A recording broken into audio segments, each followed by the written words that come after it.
Pashtuns. Pashtuns are an ethnic group. They're also called Pakhtuns or Pathans. They're spread across South and West Asia, primarily in Pakistan, Afghanistan and India, with smaller pockets in Iran too. The largest concentration of Pashtuns is in Pakistan, in the province of Khyber Pakhtunkhwa, which is named after them. That's where thousands of Pashtuns are gathering for a national Jirgah. A Jirgah is like an assembly of leaders. It has its origins in old tribal conferences. Pakistan's Pashtuns are holding a Jirgah in the Khyber district to discuss the problems facing the community, specifically state repression. The Pashtuns feel marginalized and ostracized in Pakistan. They feel they are the targets of crackdowns, enforced disappearances and outright violence. That is why they're holding the Jirgah, to demand justice. How has Islamabad chosen to respond to these allegations? With more violence and bloodshed, take a look.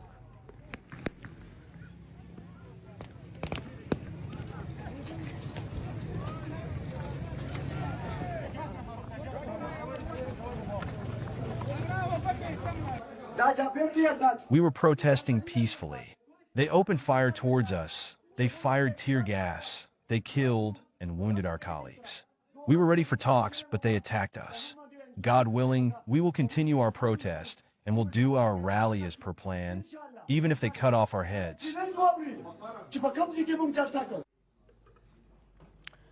That is what happened yesterday. As Pashtun people were on their way to the Jirgah site, they were attacked by the Pakistani police. The police even went to the Jirgah grounds, the location that was to host the assembly, and they opened fire. At least 3 people have been killed, dozens are injured. Their crime? They tried to exercise their right to peaceful assembly. Pakistan's government has a different explanation, of course. They recently banned the group organizing the assembly. It's called the Pashtun Tehaffuz Movement, or PTM. Islamabad banned the PTM on Sunday, claiming that the group was acting against, and I'm quoting, the peace and security of the country. The PTM was also accused of promoting, and I'm quoting again, racial discrimination and using abusive language against security institutions. And that last bit is quite interesting. Have you ever seen a group being banned for using abusive language before? It sounds a bit strange, doesn't it? Well, when you dig deeper, it starts making sense. Apparently, this group, the PTM, was quite critical of one security institution in particular, the Pakistani military. Pakistan is a military dictatorship in all but name. Their politicians exist to serve the army, not the people. The army props up and undermines political parties to maintain control behind the scenes. So every political party must toe the military's line or risk getting ousted. Now, what happens when a group of people start openly criticizing the same military? When they actually start talking about military excesses? That's what the Pashtun group has been doing. They've called the Pakistani government military-controlled.